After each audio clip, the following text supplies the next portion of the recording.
السلام عليكم ورحمة الله تعالى وبركاته. درس هذا الأسبوع يتعلق بالقانون الأم. Bon, nous avons déjà étudié la résistance électrique en première année de collège.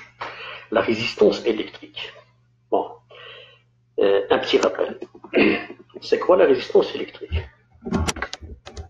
La résistance électrique, c'est une grandeur. Lorsqu'on entend résistance électrique, donc c'est une grandeur physique. C'est clair? C'est une grandeur physique. Bon.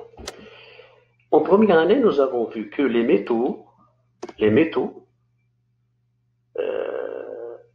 chaque métaux, bien sûr, les métaux conduisent le courant électrique. Mais cette conduction, ça diffère d'un métal à un autre. Pourquoi? Parce que chaque métal, et entendez bien, chaque métal a une résistance. Chaque métal a une résistance. Résistance, باللغة العربية, مقاومة أو مقاومة. C'est clair? Donc, le rôle de la résistance, l'influence de la résistance dans un circuit électrique, c'est de diminuer l'intensité de courant électrique. C'est le rôle essentiel de la résistance électrique. Bien, je vous ai dit que chaque métal a une résistance, c'est clair? Donc le métal, on l'appelle un conducteur ohmique. Le métal, on l'appelle un conducteur ohmique. Et ce conducteur ohmique possède une résistance, c'est clair? Donc chaque métal possède une résistance électrique. En ce qui concerne le conducteur ohmique, ce n'est pas seulement les métaux qui sont des conducteurs ohmiques.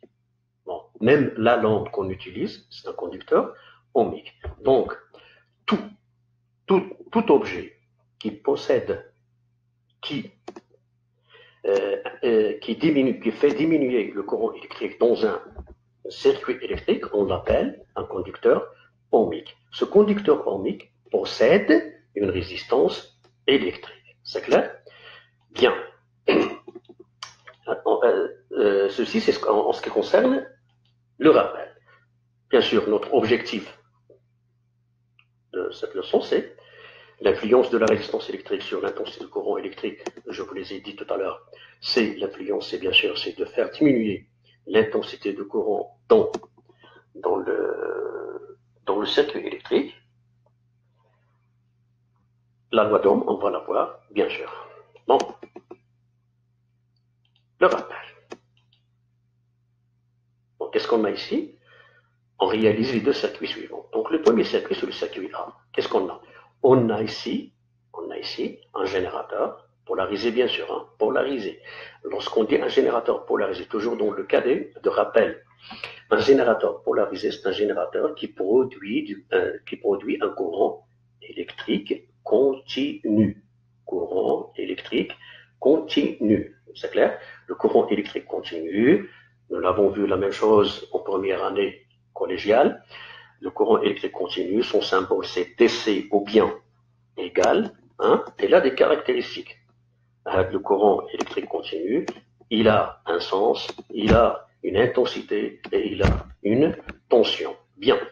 Maintenant, on a ici une lampe. La lampe, c'est la lampe L.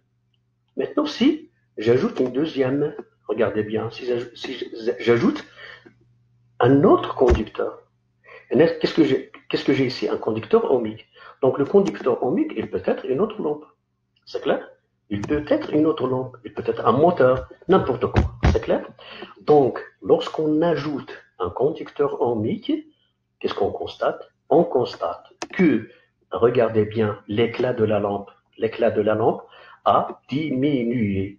L'éclat de la lampe a diminué. D'où, qu'est-ce qu'on va en conclure? On va en conclure que lorsqu'on ajoute un conducteur ohmique, la lampe brille bien. L'éclat de la lampe diminue. Cela signifie que l'intensité du courant diminue. Bien. Voilà la conclusion. Lorsqu'on ajoute un conducteur ohmique, la lampe brille moins et l'intensité du courant diminue. C'est clair? Passons maintenant à la conclusion. Bon.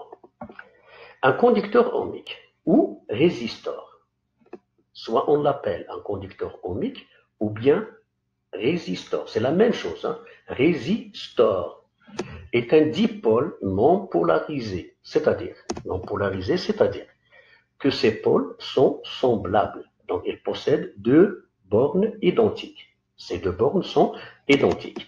Il est caractérisé par une grandeur physique appelée résistance, notée R. C'est clair? Notée R. Bien sûr, ceci nous l'avons déjà vu en première année toujours. Son unité de mesure, c'est-à-dire l'unité de mesure de cette grandeur physique, c'est dans le système international, c'est l'ohm de symbole oméga. C'est clair? On détermine la valeur de la résistance par deux méthodes, soit en utilisant l'ohmmètre, soit par le code de couleur. Et ceci, la même chose, c'est toujours dans le cas du programme de la première année collégiale. Donc, soit on utilise un ohmmètre pour déterminer la valeur de la résistance électrique, ou bien on utilise le code de couleur. Si vous vous rappelez, la résistance électrique, il possède des anneaux colorés, ainsi de suite. Ceci, nous l'avons vu en première année. Bien. Le conducteur ohmique permet de diminuer l'intensité de courant électrique dans un circuit en série. C'est clair? Donc là, si on revient à notre circuit, qu'est-ce qu'on a? On a une lampe à laquelle on a ajouté une résistance, mais en série. C'est clair? Bien. Maintenant, le symbole normalisé du conducteur ohmique, c'est celui-là. Donc, le conducteur ohmique permet de diminuer l'intensité de courant électrique dans un circuit en série. Son symbole normalisé est, donc, qu'est-ce qu'on a? Un rectangle à l'intérieur de laquelle on ajoute la lettre R, résistance. C'est clair? Donc, là, c'est le symbole de quoi? C'est le symbole du conducteur ohmique. C'est le symbole du conducteur ohmique. Bien. Quelques remarques. Bon, la résistance indique si le conducteur ohmique se laisse facilement traverser par le courant. C'est clair? Bien mis. La valeur de la résistance électrique, si on a par exemple deux résistances, une résistance, on a deux résistances. Une résistance, par exemple, sa valeur est de 5 ohms. Et une autre résistance, sa valeur est de 50 ohms. 5 ohms, 50 ohms. Qu'est-ce que cela signifie? À partir de cette phrase, cela signifie que la première résistance, c'est-à-dire le premier conducteur ohmique qui a pour résistance 5 ohms, il va laisser passer le courant électrique facilement par rapport au deuxième conducteur ohmique, c'est-à-dire qu'il a une résistance faible. Si la résistance R est grande, alors le conducteur ohmique ne laisse pas passer facilement le courant électrique. Donc regardez bien, si la résistance R est grande, donc une fois la résistance est grande, alors le conducteur ohmique ne laisse pas passer facilement le courant électrique. C'est-à-dire si par exemple dans notre schéma de tout à l'heure, on a la lampe qui brille, hein? Si on ajoute un conducteur ohmique de résistance R, on constate que l'éclat diminue. Maintenant, si on change ce conducteur ohmique par un autre conducteur qui a une résistance très grande, la lampe elle ne va pas briller.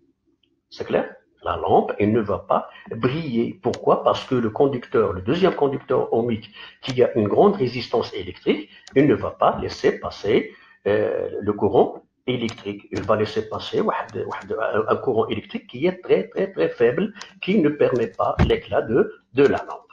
C'est clair? Bien, maintenant on va passer à la loi d'Ohm. Bien, en ce qui concerne la loi d'Ohm, l'expérience qu'on utilise, qu'on réalise, c'est la suivante. Donc l'expérience, qu'est-ce qu'on fait? On réalise le montage électrique suivant. Eh bien, regardez bien ce montage. Qu'est-ce qu'on a dans ce montage? Parce que je pense qu'il y a des notations que vous les connaissez déjà. On a ici un ampèremètre. Donc l'ampèremètre, on le sait, toujours on monte l'ampèremètre en série.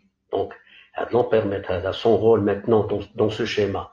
qu'est-ce qu'il va faire? Il va mesurer l'intensité de courant qui circule dans le conducteur ohmique. C'est clair? Donc, l'ampèremètre, son rôle dans ce montage, elle va mesurer l'intensité de courant qui circule dans le conducteur ohmique. Et on a ici un voltmètre. Le voltmètre, dans notre cas, la même chose, il va mesurer la tension électrique aux bornes du conducteur ohmique. Comme rappel, l'ampèremètre, il se monte toujours en série avec le récepteur ou le voltmètre. Bien sûr, on le monte en parallèle. Et je répète, en parallèle, soit avec le récepteur, soit avec le générateur. Bien. Ce qui est nouveau pour vous, c'est cette flèche. Cette flèche, qu'est-ce que ça signifie? Ça signifie que ce générateur, le générateur, comment il est? Il est réglable. Générateur de tension réglable. منبع أو مولد قابل للضغط قابل للضغط يعني باش تفهموني مزيان الله يرضي عليكم نقدروا ناخذوا هنا باغ اكزومبل 3 فولت 4.5 فولت 6 فولت 7 فولت 9 فولت يعني نقدر نضبطوا على لا طونسيون اللي باغيها انا سي كلير دونك عندنا هنا ان جينيراتور دو طونسيون réglable. Puisqu'on a ici les signes plus et moins, cela signifie qu'on a ici un générateur de courant continu, hein, donc où le courant continu, il est un sens. Donc on a ici, on a le sens. Hein, la flèche, il indique le sens. Bon, l'ampèremètre, hein, de deux bornes, une borne qui est positive et une borne qui est négative. La borne positive, c'est celle-ci. La borne positive, c'est celle-ci. Il est toujours relié avec la borne positive du générateur. La même chose pour le voltmètre. Bien. La résistance utilisée dans le circuit a pour valeur, c'est-à-dire la résistance qu'on a utilisée, le conducteur ohmique qu'on a utilisé dans le montage, il a pour résistance 120 ohms. C'est clair? Soit nous l'avons déterminé par l'ohmmètre, soit par le code de couleur. L'une des deux. Donc sa valeur, c'est combien? C'est 120 ohms. Bien, maintenant on va faire. Qu'est-ce qu'on va faire d'expérience? On fait varier la tension aux bornes du générateur. C'est-à-dire, on prend par exemple 3 volts, 6 volts, 9 volts, 12 volts, 15 volts, et ainsi de suite. Bien. Et chaque fois, une fois, on change, ou bien on fait varier la tension, hein, on mesure l'intensité du courant qui traverse le conducteur ohmique. Donc, on fait varier la tension aux bornes du générateur, puis on note chaque fois la tension U aux bornes du conducteur, hein, ohmique, et l'intensité du courant qui le traverse. Et chaque fois, qu'est-ce qu'on fait? On note, on mesure. Donc, on note, dès que l'ampèremètre, il va nous indiquer une intensité de courant, donc on va la noter, et on note aussi la tension aux bornes du conducteur ohmique. Bien. Table de mesure. Donc notre table de mesure, c'est celui-là. Regardez bien. Donc on a ici la tension en volts. Bien sûr, lorsqu'on a 0 volts, donc l'intensité, il ne va pas y avoir d'intensité de courant. Donc alors on a 0, la même chose. Et on fait varier la tension. Donc 3 volts, c'est la tension aux bornes du conducteur ohmique. Lorsqu'on change au niveau du générateur, 6, 9, 12, et ainsi de suite. Bien, on constate que chaque fois que la tension aux bornes du conducteur ohmique change, l'intensité change aussi. Regardez ici, on a l'intensité en milliampères. Et on a ici en ampères. C'est clair? Donc, lorsqu'on mesure la tension aux bornes du conducteur ohmique, si on a 3 volts, donc l'intensité qui circule dans ce conducteur, dans ce cas, c'est 0,025 ampères. Hein? Lorsqu'on a 6 volts, l'intensité qui correspond à la tension, c'est 0,05 ampères, et ainsi de suite. Bien. Donc, qu'est-ce qu'on constate?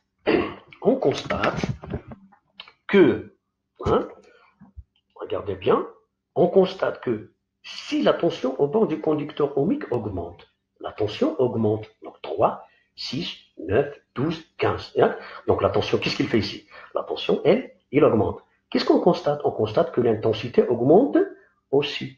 L'intensité augmente aussi. Donc on a 0,025, 0,05, 0,075, 0,1 et ainsi de suite.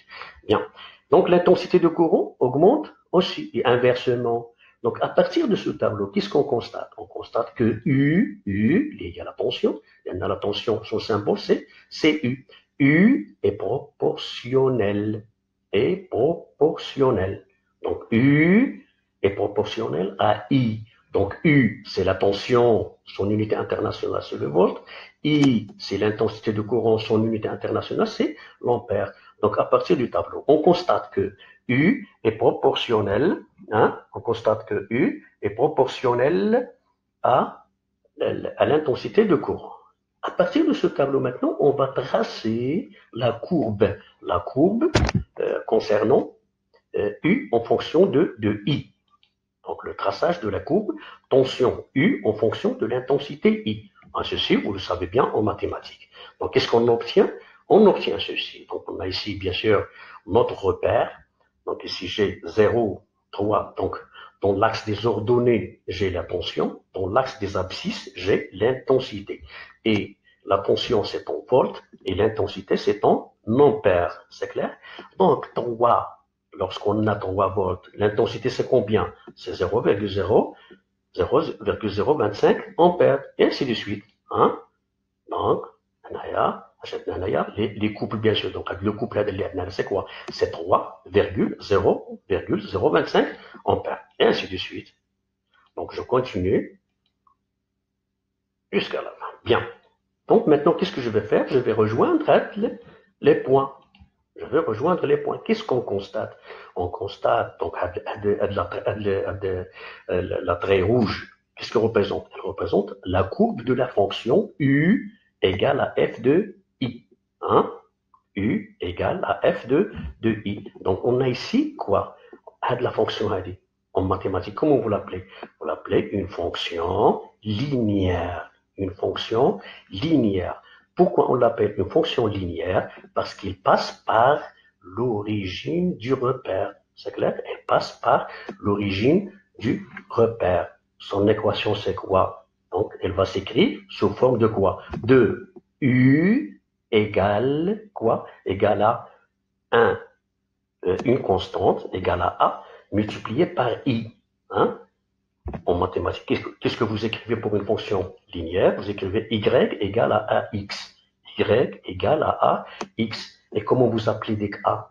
A, on l'appelle soit le coefficient de proportionnalité, soit le coefficient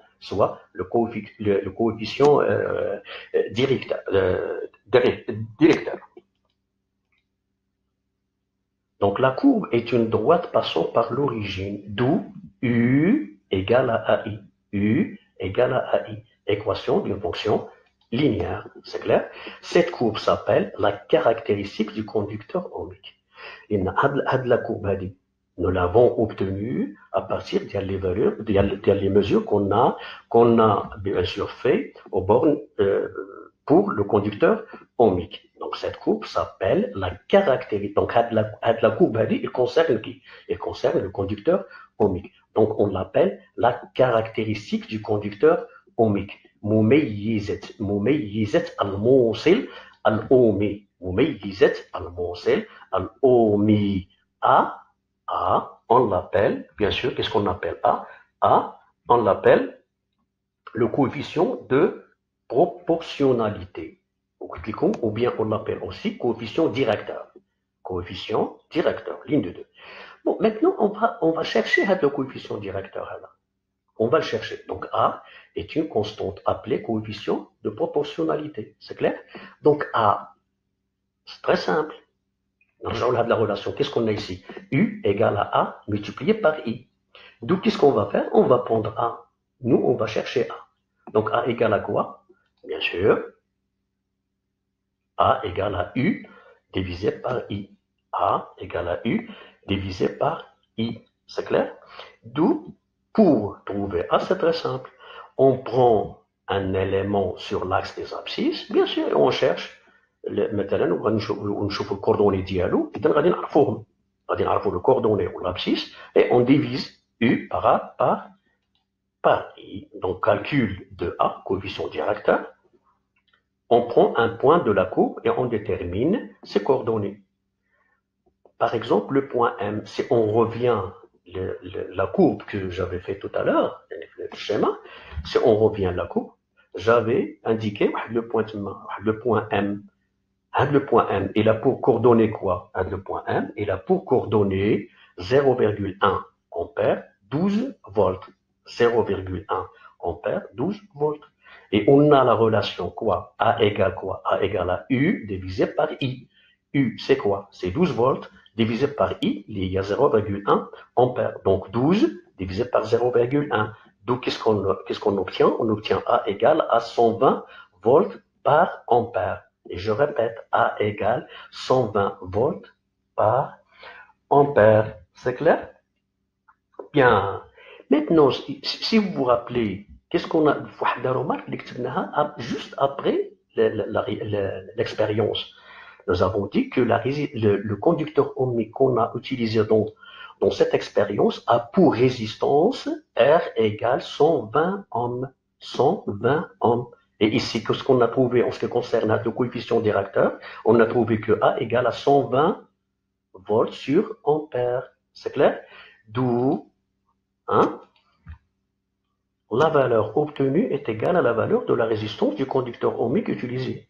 D'où on prend quoi? A égale à R. C'est-à-dire, au lieu d'écrire A, on va le remplacer par R. Et on obtient quoi? On obtient R égale à U divisé par I. Et à partir de cette relation, qu'est-ce qu'on obtient? On obtient U égale à R fois I. Et c'est la conclusion, c'est ce qu'on appelle la loi d'Ohm. C'est clair? Donc la tension aux bornes d'un conducteur ohmique est égale au produit de sa résistance R par l'intensité du courant qui, bien sûr, I qui le traverse. Ou ce qu'on appelle la loi d'Ohm. C'est clair? C'est ceci ce qu'on appelle la loi d'Ohm. Donc la loi d'Ohm, c'est la suivante. La loi d'Ohm, c'est la phrase la tension aux bornes d'un conducteur ohmique est égale au produit de sa résistance R par l'intensité du courant I qui le traverse. Donc U égale à RI. U égale à RI. C'est quoi U? U, c'est la tension aux bornes du conducteur ohmique en volts. C'est clair? Bien. C'est quoi I? I, c'est l'intensité de courant qui traverse le conducteur ohmique. Et c'est quoi R? R, c'est la résistance du conducteur ohmique en ohm. C'est clair à regarder? Bien. La caractéristique d'un conducteur ohmique est toujours une droite qui passe par l'origine. وركزوا مزيان لان هنا في ليزيكزيرسيس اللي كيكونوا في غالب الاحيان مثلا كيعطيوكم دي كورب وبالامكان يعطيوكم واحد لا كورب اللي ما دايزاش من الاوريجين ما دايزاش من الاوريجين ديال لو روبير. في هذه الحاله هذه هاد لا كارactéristique هذه سي با اون كارactéristique d'un conducteur ohmique. Donc la condition pour qu'on a un conducteur ohmique, il faut que la courbe passe par l'origine. Donc si la courbe passe par l'origine, donc la caractéristique c'est une caractéristique d'un conducteur ohmique. C'est clair? Bien. Maintenant, à l'application, qu'est-ce qu'on va faire? On monte en série. Et regardez bien. Donc là, je ne vais pas faire la correction de cette application. Vous allez le faire, bien sûr. Et on va la corriger, Inch'Allah, le mardi. Bien. On monte en série un générateur, un moteur et une résistance. C'est un rappel du premier année, collège, bien sûr. Donc, on monte en série un générateur, un moteur et une résistance. Les données qu'on a, c'est quoi? On a I, c'est-à-dire l'intensité produite par le générateur, c'est 0,04 ampères. On a I, l'intensité qui traverse le moteur, c'est 0,04 ampères. On a R, c'est-à-dire la résistance de ce conducteur ohmique, c'est 200 ohms. Et on a la tension aux bornes du générateur, c'est 12 volts. 12 volts. Et qu'est-ce qu'on nous demande? On nous demande de calculer la tension aux bornes de la résistance et la tension aux bornes du moteur. C'est clair? يلا وليداتي أعانكم الله. حاولوا ما أمكن تفهموا الدرس الله يرضي عليكم اي اشكال تلقاوه يفو نوطي هاد لي كيسيون اللي عندكم سي كلير. N'importe quelle question, vous la notez et je vais vous répondre, bien sûr, Inch'Allah Rahim, la séance qu'on aura le mardi, le lundi, pardon, le lundi, Inch'Allah Rahim, وفقكم الله والسلام عليكم ورحمة الله تعالى وبركاته.